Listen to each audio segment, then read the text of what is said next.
So இப்போ நான் இப்போ நிற்கிறேன். இப்போ ஆக்சுவலாக எல்லோரும் சொல்லுவாங்க ஹீட் அதிகமாக இருக்குது.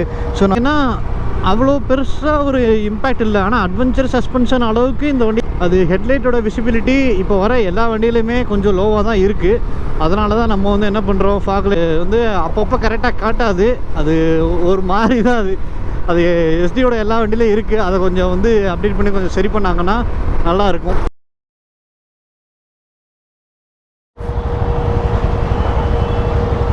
ரொம்ப நேரமாக நின்று அப்புறம் இப்போ தான் நமக்கு வந்து லைட்டாக கிளியர் ஆகிருக்கு.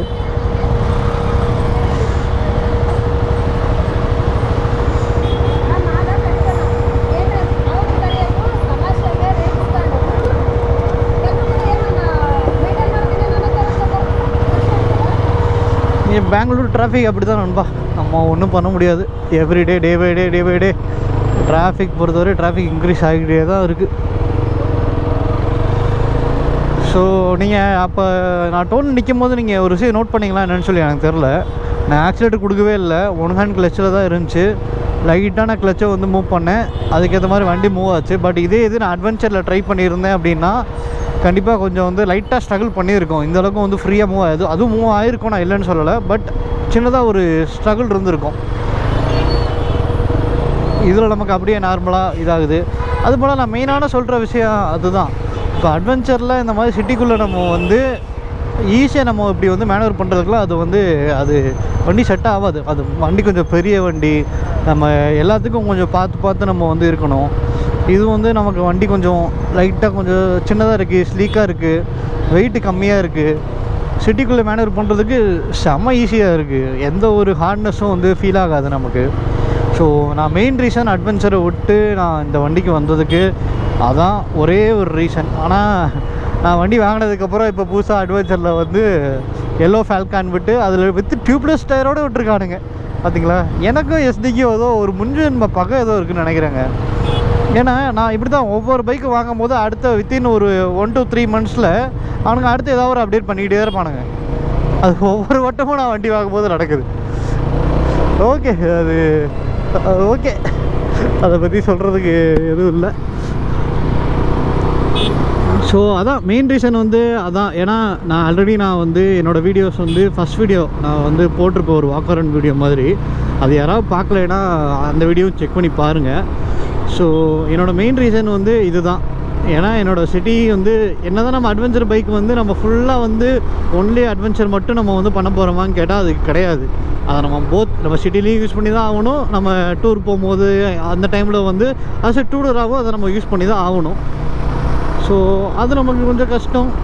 ஆனால் இந்த வண்டி அப்படி இல்லை, இது நமக்கு ஈஸியாக இருக்குது. என்னோடய பர்பஸ் என்னென்னா இப்போ சிட்டி ரைட்ஸ் ஜாஸ்தியாக இருக்குது. ஏன்னா ஒரு 3 to 6 months ஒன்ஸ் தான் நம்ம வந்து ரைடு எங்கேயாவது நம்ம பண்ண போகிறோம். இல்லை இயர்லி ஒன்று ஏதாவது ஒரு பெரிய ரைடு வந்து வருஷத்துக்கு ஒரு வாட்டி நம்ம போக போகிறோம். ஸோ அதெல்லாம் பார்த்துட்டு தான் ஓகே நம்ம இந்த வண்டிக்கு போகலாம் அப்படின்னு சொல்லிட்டு நான் இந்த வண்டிக்கு வந்திருக்கேன். இன்னொரு விஷயம் நான் கிளாரிஃபை பண்ணணும்னு நினச்சது, நிறைய பேர் சொல்கிறாங்க எஸ்டினாலே கம்ப்ளைண்ட்டு நிறையா வருது, நிறையா பிரச்சனை இருக்குது அந்த வண்டியில், அது இதுன்னு நிறைய சொல்கிறாங்க. இப்போது ஒரு சிம்பிளான ஒரு விஷயந்தான். இப்போ நிறைய கம்ப்ளைண்ட் வருது, நான் திரும்ப சர்வீஸ் சென்டர் போகிறேன் அப்படின்னா நான் இதுக்கு திரும்ப 3வது ஜென்ரேஷனாக நான் இந்த வண்டி நான் வந்து எடுக்க போகிறேன் சொல்லுங்கள். ஆக்சுவலி இது 3rd gen எனக்கு பொறுத்தவரை. ஏன்னா ஜாவாலேருந்து அதுக்கப்புறம் எஸ்டி அட்வென்ச்சர், இப்போ வந்து ஸ்க்ராம்ப்ளர். நான் நினச்சிருந்தேன்னா நான் வேறு ஏதாவது வண்டிக்கு நான் ஈஸியாக மூவ் ஆகி நான் போயிருக்கலாமே. நான் எதுக்கு திரும்ப நான் எஸ்டிக்குள்ளேயே நான் வந்து வரணும்? ஸோ அது அப்படி கிடையாது.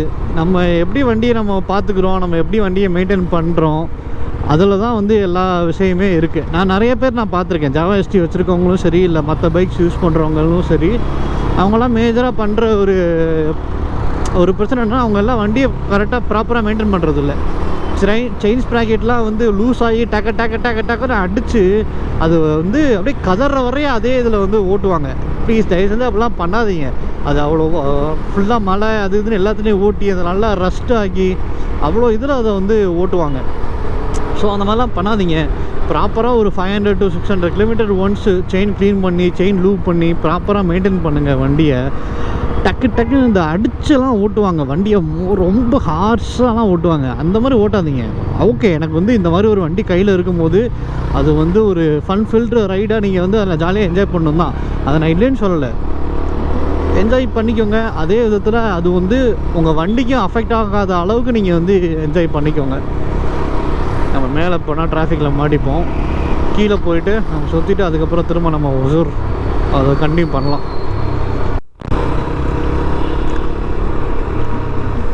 நண்பா, நான் அந்த ஷார்ட்டர் ரேஞ்ச் பற்றி நான் வந்து சொல்லிக்கிட்டு இருந்தேன். இப்போ பாருங்களேன், ஆல்மோஸ்ட் வண்டி இப்போ வந்து 15-12 கிலோமீட்டர் ஸ்பீடில் இருக்குது. நான் செகண்ட் கியரில் வச்சு எடுக்கிறேன், அப்படியே வந்து எடுக்குது. அப்புறம் 30+ நம்ம மூவ் ஆனதுக்கப்புறம் நம்ம அப்படியே தேர்ட் கியர் நம்ம வந்து போடுறோம். இப்போ அதே மாதிரி இங்கே பார்த்திங்கன்னா 20 வந்துருச்சு. இப்போ இங்கே வந்து நான் அப்படியே தேர்ட் கியரில் எடுக்கிறேன், வண்டி அப்படியே நார்மலாக மூவ் ஆகுது. எந்த ஒரு கிராங்கிங்கோ இது தடத்தடம் அடிக்கிறதோ அந்த மாதிரி வந்து எதுவுமே இல்லை. ஸோ இதை தான் நான் சொல்லிட்டு இருந்தேன். So gear wise, engine wise இந்த இன்ஜின் வந்து ரொம்ப நல்லாவே வந்து இம்ப்ரூவ் ஆகிட்டுருக்கு.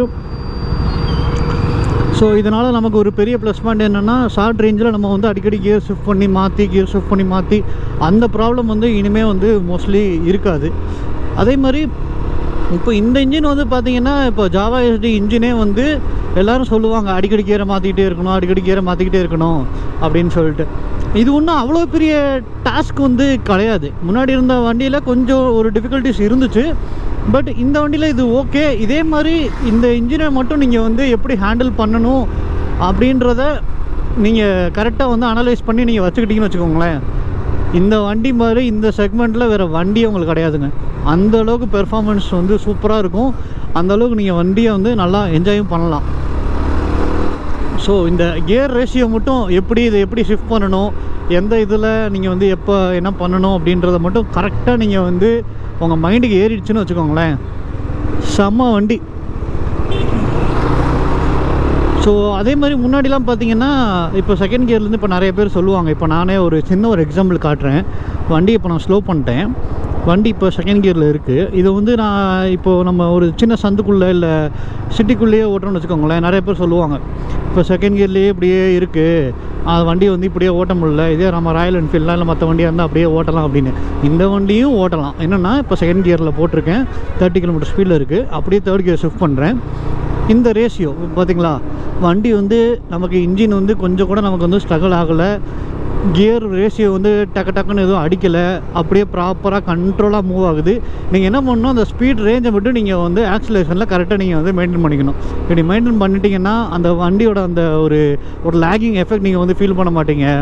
ஸோ ப்ராப்பராக உங்களுக்கு வந்து வண்டி ஸ்மூத்தாக மூவ் ஆகும். இப்போ தேர்ட் கியர்லேருந்து நீங்கள் அப்படியே ஷிஃப்ட் பண்ணி அப்படியே போகிறீங்கன்னா வண்டி அப்படியே மூவ் ஆகும். ஸோ அப்படியே நீங்கள் ஃபோர்த் கியர் சேஞ்ச் பண்ணிவிட்டு அப்படியே நீங்கள் வந்து போய்கிட்டே இருக்கலாம். ஸோ உங்களுக்கு சிட்டிக்குள்ளேயே நீங்கள் ஓட்டும் போதும் உங்களுக்கு இதே மாதிரி தான். இதை மட்டும் நீங்கள் கற்றுக்கணும். நீங்கள் இதை எப்படி ஓட்டுறீங்க, எப்படி ஹேண்டில் பண்ணணும் அப்படின்றத நீங்கள் கற்றுக்கணும். இப்போ சஸ்பென்ஷன் காட்டுறேன், அப்படியே விட போகிறேன். பார்த்தீங்களா, சஸ்பென்ஷன் ஓகே, நல்லாவே இருக்குது. இதுவே அட்வென்ச்சராக இருந்திருந்தால் உங்களுக்கு நல்லா இன்னும் கொஞ்சம் வந்து அமுங்கி நல்லா ஸ்மூத்தாக எந்திரிச்சிருக்கும். இதில் அந்த மாதிரி ஒரு ஸ்மூத்னஸ் இல்லை, அமுங்கி எந்திரிக்குது, பட் அந்த ஸ்மூத்னஸ் வந்து இல்லை. அது மட்டும்தான் வந்து மிஸ்ஸிங். சரி, இப்போ வண்டியோட பெர்ஃபார்மன்ஸ் பற்றி நம்ம பேசிக்கிட்டு இருந்தனால அப்படியே ஒரு சின்ன ஒரு ஸ்ட்ரெச் ஒன்று நான் ராவாக ஓட்டுறேன், அதை நீங்கள் அப்படியே வந்து பாருங்கள். இப்போ நான் 5th கியரில் இருக்கேன். ஓகே, 6th கியர் ஈஸியாக 100 ரீச் ஆயிடுச்சு. இப்போ நான் பிரேக் பண்ணால் 100லேருந்து ஓகே லெஸ் தென் செகண்ட்ஸில் வந்து உங்களுக்கு வந்து உங்கள் கண்ட்ரோலுக்கு வண்டி வருது. பிரேக் அந்தளவுக்கு பர்ஃபெக்டாக உங்களுக்கு வந்து இருக்குது. ஸோ பிரேக் இழுத்துக்கிட்டு போகிறதோ இல்லை லாக் ஆகிறதோ அந்த இஷ்யூஸ் இல்லை. ஆனால் இன்னும் நல்லா தெரிஞ்சுக்கோங்க, இந்த வண்டின்னு இல்லை, எந்த ஒரு டூயல் ஏபிஎஸ் வண்டி நீங்கள் ஓட்டுறதா இருந்தாலும் சிட்டிக்குள்ளே உங்களுக்கு வந்து மோட்ஸ் வந்து உங்கள் வண்டியில் அவைலபிள் இருந்தால் நீங்கள் சிட்டிக்குள்ளே ஓட்டும் போது ஆஃப் ரோட் மோட்லேயே நீங்கள் வந்து யூஸ் பண்ணுங்கள். ஏன்னா இப்போ பெங்களூர் மாதிரி சிட்டிஸில் வந்து ஒரு சில இடத்துல ரோடு நல்லா இருக்கும், அதே இது ஒரு சில இடத்துல நிறைய பேச்சஸ் இருக்கும், பள்ளம் குழி அது இது நிறையா வரும். அந்த டைமில் நீங்கள் வந்து சடனாக நீங்கள் வந்து பிரேக் அப்ளை பண்ணும்போது உங்களுக்கு என்ன ஆகும்னா ஏபிஎஸ் வந்து லாக் ஆகி திரும்ப இதாகும். இதனால் நீங்கள் நிறைய வீடியோஸ் எல்லாம் கூட பார்த்துருக்கலாம். நிறைய பள்ளத்தில் ஏறி விட்டுட்டு நீங்கள் ஏபிஎஸோடு அப்படியே போய் நிற்கும், வண்டி நிற்காது, அப்படியே சறுக்கிக்கிட்டே போகும்.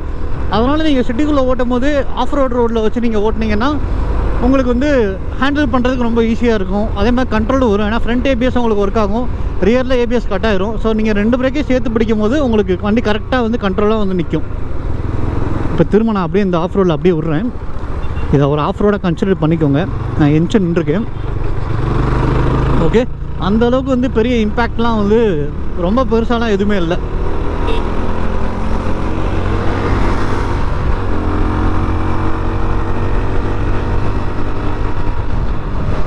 இப்போ போயிட்டு நான் அப்படியே பிரேக் அடித்தாலும் கரெக்டாக வண்டி கண்ட்ரோல் ஆகுது. ஈஸியாக வண்டியை கட் பண்ணி ஈஸியாக ஓட்டலாம். நான் சொன்னேன்ல, ஹைவேயாக இருந்தாலும் இங்கே டிராஃபிக் இருக்க தான் செய்யும், இதை ஒன்றும் பண்ண முடியாது. ஆனால் இன்னும் கொஞ்சம் நேரத்தில் அந்த பக்கம் போயிட்டோம் அப்படின்னா கொஞ்சம் க்ளீனாக இருக்கும், கிளியராக இருக்கும். நம்ம இன்னும் கொஞ்சம் வந்து நல்லா ஓட்டலாம். அப்படியே ராவாக போடுறேன், அப்படியே பாருங்கள்.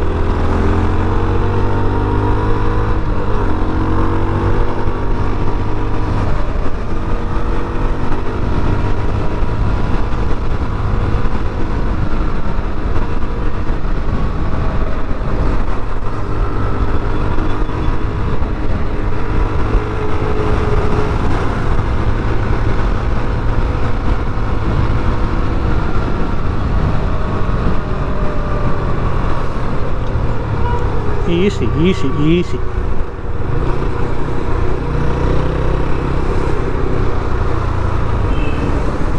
இது நான் வந்து ஏதோ ரேஷாக ஓட்டுறேன் அப்படின்லாம் நினைக்க வேணாம். உங்களுக்கு வண்டி எந்த அளவுக்கு ஹேண்டில் பண்ண ஈஸியாக இருக்குது அப்படின்றத காட்டுறதுக்காக. ஓகேவா?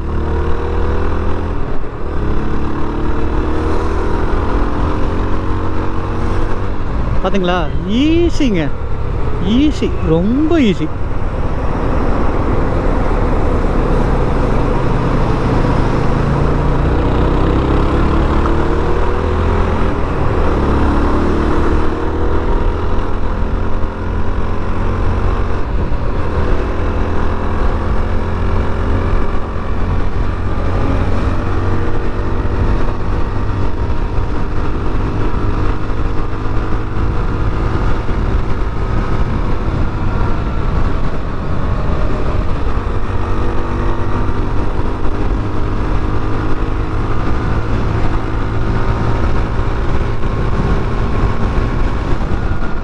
ஆல்மோஸ்ட் 110.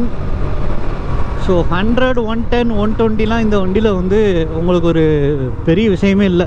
ஈஸியாக நீங்கள் வந்து ஈஸியாக ஏற்றலாம். அதே மாதிரி க்ரூசிங் ஸ்பீடுமே நீங்கள் வந்து 100 to 120 தாராளமாக நீங்கள் உங்களோட க்ரூசிங் ஸ்பீடாக நீங்கள் செட் பண்ணிவிட்டு தாராளமாக நீங்கள் ஓட்டலாம். அதே மாதிரி எக்ஸாஸ்ட்டு நான் சொல்லியே ஆகணும். ஸோ நிறையா வண்டியில் நம்ம இந்த மாதிரி ஹை ஸ்பீடு போகும்போது எக்ஸாஸ்ட் ரொம்ப கதற மாதிரி இருக்கும், தட தட தடன்னு ஒரு மாதிரி கதற மாதிரியே இருக்கும். இந்த வண்டியில் உங்களுக்கு வந்து அந்த மாதிரி எதுவும் இல்லை. உங்களுக்கு வந்து ஒரு ப்ளசண்ட்டாக நீங்கள் ஓட்டுறதுக்கு ஒரு நல்ல ஃபீலை வந்து இந்த வண்டி கொடுக்குது. அட்வென்ச்சர்லேயும் வந்து எக்ஸாஸ்ட் நல்லாயிருக்கும். ஒரு 90, 80, ஒரு 80, 90, 100 வரை உங்களுக்கு நல்லாயிருக்கும். அதுக்கு மேலே போச்சுன்னா லைட்டாக ஒரு மாதிரி சின்னதாக ஒரு நாய்ஸ் வந்து லைட்டாக வரும். இதில் எனக்கு அந்த மாதிரி இப்போ நாய்ஸ் எதுவும் பெருசாக தெரில. கியரை மட்டும் ஷிஃப்ட் பண்ணிவிட்டு ஆக்சிலேட்டரை விட்டிங்கன்னா வண்டி சும்மா பறக்கும். பார்த்தீங்களா, ஹேண்டில் ரொம்ப ஈஸி இந்த வண்டியை ஓட்டுறது. அவ்வளோ சூப்பராக இருக்குது. நீங்கள் ஒவ்வொரு ரைடையும் நல்லா ஃபன் ஃபில்டாக என்ஜாய் பண்ணி நீங்கள் ஓட்டலாம். பார்த்தீங்களா, கியரை போட்டு நீங்கள் விட்டிங்கன்னா போதும், வண்டி சும்மா பறக்கும். Easy 100, easy 110.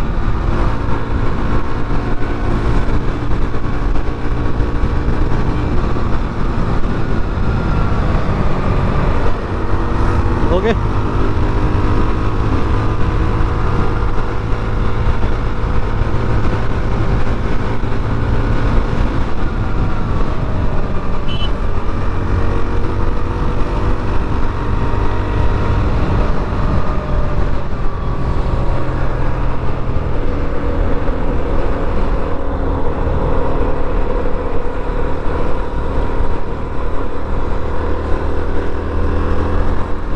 ஓகே. எனக்கு தெரிஞ்சு நான் ஆல்மோஸ்ட் எல்லாமே கவர் பண்ணிட்டேன். மிரர்லேருந்து டயர்ஸில், பிரேக்கு, சஸ்பென்ஷன், இன்ஜின் எப்படி இருக்குது, எல்லாத்தையும் நான் வந்து நல்லா ப்ராப்பராக நான் வந்து கவர் பண்ணிட்டேன்னு நினைக்கிறேன். எதாவது மிஸ் பண்ணியிருந்தால் நீங்கள் கமெண்ட்டில் சொல்லுங்கள். அடுத்த வீடியோ போடும்போது நான் அதையும் உங்களுக்கு வந்து கிளாரிஃபை பண்ணுறேன். வேறு எந்த டவுட்ஸாக இருந்தாலும் எனக்கு வந்து கமெண்ட்டோ இல்லை இன்ஸ்டாகிராமில் மெசேஜோ பண்ணுங்கள். கண்டிப்பாக நம்ம வந்து பண்ணலாம். ஏன்னா ஆல்ரெடி நான் வந்து இந்த வண்டிக்கு ஃபஸ்ட் சர்வீஸ் நான் முடிச்சிட்டேன். இதுக்கப்புறம் வந்து ஃபஸ்ட் சர்வீஸ் காஸ்ட் எவ்வளோ ஆச்சு அதை நம்ம ஒரு வீடியோவாக பார்க்கலாம். அதுக்கப்புறம் வந்து அதுக்கப்புறம் பார்த்திங்கன்னா மைலேஜ் டெஸ்ட் பண்ணலாம். நான் இன்னும் மைலேஜ் டெஸ்ட் பண்ணல. மைலேஜ் டெஸ்ட்டு கண்டிப்பாக ஒரு வீடியோ நம்ம வந்து எடுக்கலாம். அதுக்கப்புறம் ஆக்சசரிஸ்லாம் மாட்டிட்டு அதை ஒரு தனி ஒரு வீடியோவை பண்ணலாம். ஸோ பேக் டு பேக் எனக்கு தெரிஞ்சு உங்களுக்கு வீடியோஸ் வந்துக்கிட்டே இருக்கும். ஸோ கொஞ்ச நாள் நான் வந்து கேப் விட்டுட்டேன். இனிமேல் அந்த மிஸ்டேக் நான் பண்ண மாட்டேன். கண்டினியூஸாக ஒரு வீடியோஸ் நான் வந்து கொடுத்து உங்கள் எல்லோரையும் கண்டிப்பாக நான் வந்து எங்கேஜாக வச்சுருப்பேன். ஸோ எனி டவுட்ஸ் கண்டிப்பாக எனக்கு வந்து ரீச் அவுட் பண்ணுங்கள். Hope you like this video. So நிறைய பேருக்கு ஏதாவது டவுட்ஸ் இருந்தால் எனக்கு தெரிஞ்சு இந்த வண்டி மேலே இருந்த டவுட்ஸ்லாம் இப்போ ஓரளவு உங்களுக்கு வந்து கிளியர் ஆகிருக்கும்னு நான் வந்து நினைக்கிறேன். ஸோ யாராவது வண்டி வந்து பார்த்துக்கிட்டு இருக்கீங்க, நீங்கள் ஜாவா 42 FJ இல்லை அட்வென்ச்சர் இல்லை ரோட்ஸ்டர் ஏதாவது நீங்கள் வந்து போகிறீங்கன்னா தாராளமாக போங்க. அதுவும் நல்ல வண்டி தான். ஆனால் போகிறதுக்கு முன்னாடி நீங்கள் எல்லா வண்டியும் டெஸ்ட் ட்ரைவ் பண்ணுங்கள். உங்களுக்கு எந்த வண்டியில் உங்களுக்கு அந்த ஒரு கம்ஃபர்ட் ஒன்று வரும். ஓகே நம்ம ஏறி உட்காந்தோன்னே ஓகே இதுதான் நமக்கான வண்டி அப்படின்ற ஒரு கம்ஃபர்ட் வந்து உங்களுக்கு கிடைக்கும். அந்த கம்ஃபர்ட் கிடச்சிச்சு அப்படின்னா கன்ஃபார்மாக அந்த வண்டியை கண்ணை மூடிட்டு எடுத்துருங்க. எடுக்கிறது மட்டும் இல்லாமல் வண்டியை கொஞ்சம் தயவு செஞ்சு நல்லா பார்த்துக்கோங்க. செயின் மெயின்டைன் பண்ணுங்கள். வண்டியை ப்ராப்பராக சர்வீஸ் விட்டு ப்ராப்பராக மெயின்டைன் பண்ணுங்கள். ரொம்ப அடித்து ரொம்ப ரேஷாலாம் வந்து ஓட்டாதீங்க. ஜாலியாக ஃபன்னுக்கு ஓட்டுங்க ஓகே, பட் அதுலேயும் வந்து ஒரு சின்ன ஒரு கண்ட்ரோல் வந்து ஒன்று வச்சுக்கோங்க. ஸோ இதுக்கப்புறம் நான் நிறைய வீடியோ போட்டிருக்கேன். நம்ம ஜாவா SD இதெல்லாம் வந்து நம்ம எப்படி கரெக்டாக மெயின்டைன் பண்ணுறது அப்படின்ற வீடியோஸ் நிறையா இருக்கும். அதெல்லாம் நீங்கள் யூடியூப்பில் போய் செக் பண்ணி பார்க்கலாம். அப்படி இல்லைன்னா திரும்பவும் நான் வந்து இன்னொரு வீடியோஸ் கூட நான் வந்து கண்டிப்பாக நான் போஸ்ட் பண்ணுறேன். Okay guys, that's all. அவ்வளோதான் அந்த வீடியோ நான் வந்து முடிச்சுக்கிறேன். ஏன்னா ஆல்மோஸ்ட் இப்போ நான் அடிப்பள்ளி டோல்கிட்ட வந்துட்டேன். இங்கேருந்து இன்னும் ஒரு 5-6 கிலோமீட்டர்ஸ் நான் ரகுபோட ஃபேக்ட்ரி நான் வந்து ரீச் ஆகிடுவேன். ஸோ இங்கே வண்டியை விட்டுட்டு அவர்கிட்ட கொஞ்சம் எக்ஸ்பிளைன் பண்ணணும். ஏன்னா வண்டிக்கு இப்போ என்னென்ன பண்ண போகிறோம் பார்த்தீங்கன்னா கிராஷ் கார்டு பண்ணணும், ஃப்ரண்ட்டில் ஃபாக் லைட் கிளாம்ப் நம்ம வந்து போடணும். அப்புறம் அந்த வண்டியில் இருக்கிற மாதிரி பின்னாடி வந்து டாப் ரேக் பிளேட்டு ப்ளஸ் அதோடு வந்து நமக்கு வந்து ஒரு பேக் ரெஸ்ட்டும் வந்து இன்ஸ்டால் பண்ணணும். அதுபோக சேடில் ஸ்டே வந்து இன்ஸ்டால் பண்ணணும். முன்னாடி வந்து ஒரு வைசர் ஒன்று வாங்கி வச்சுருக்கேன், ஒரு விண்ட்ஷீல்டு ஒன்று. அந்த விண்ட்ஷீல்டை நம்ம வண்டிக்கு ஏற்ற மாதிரி ஒரு கிளாம்ப் ஒன்று ரெடி பண்ணி அதையும் நம்ம வந்து இன்ஸ்டால் பண்ணணும். ஸோ வண்டி நிறைய வேலை இருக்குது. அவர்கிட்ட வண்டியை கொடுத்துட்டு தான் போகிறேன். இந்த வண்டியோட டேர்னிங் ரேடியஸ் பார்த்திங்கன்னா அதுவுமே உங்களுக்கு நல்லா இருக்குது. கர்வ் பண்ணும்போது நல்லாவே வந்து கர்வ் ஆகுது. உங்களுக்கு வந்து எதுவுமே வந்து ப்ராப்ளம் இல்லை. ஈஸியாக வந்து எந்த ஒரு பயம் இல்லாமல் ஓகே நம்ம கர்வ் பண்ணலாமா வேணாமா அப்படின்ற அந்த ஒரு யோசனை இல்லாமல் தாராளமாக கர்வ் பண்ணலாம். இங்கே பாருங்கள் இவ்வளோ தூரம் வண்டி வந்து கர்வ் ஆகுது. ஸோ டேர்னிங் ரேடியஸுமே வந்து உங்களுக்கு வந்து சூப்பராக இருக்குது. அதனால் அதில் எந்த ஒரு இஷ்யூஸும் உங்களுக்கு இல்லை. ஓகே, கண்டினியூஸ் வீடியோஸ் பார்க்கலாம். ஹோப்ஃபுல்லி இந்த வீடியோ பிடிச்சிருந்தால் மறக்காமல் லைக் பண்ணுங்கள். உங்களோட டவுட்ஸ் வந்து கமெண்ட் பண்ணுங்கள். இந்த வீடியோஸ் வந்து நிறைய பேருக்கு ஷேர் பண்ணுங்கள். ஓகே நண்பா, see you in the next video. Until then, bye bye. Signing off from Karthik.